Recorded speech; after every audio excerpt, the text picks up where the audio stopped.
আসসালামু আলাইকুম রহমতুল্লাহ। আমি জান্নাতুল মোহাম্মদ জুনু।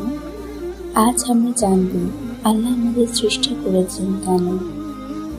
আল্লাহ পবিত্র কুরআনের সূরা যারিয়াতের 56 আয়াতে বলেছেন, আমি জিন ও মানুষকে সৃষ্টি করেছি একমাত্র আমার ইবাদতের জন্য।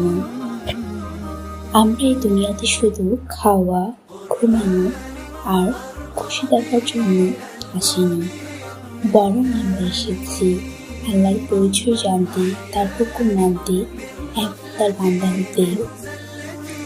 আমরা যদি জীবনে আল্লাহর ইবাদত ভুলে যাই, তাহলে আমাদের জীবন লক্ষ্যহীন হয়ে যায়, যেন দিকভ্রান্ত নৌকার মতো। তাই আসুন আমরা আবার ফিরে আসি আল্লাহর দিকে।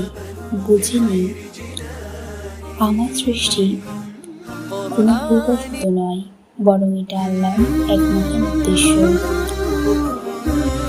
বয়স 3 জন্য হকের কথা হৃদয়ের জন্য। আসসালামু আলাইকুম।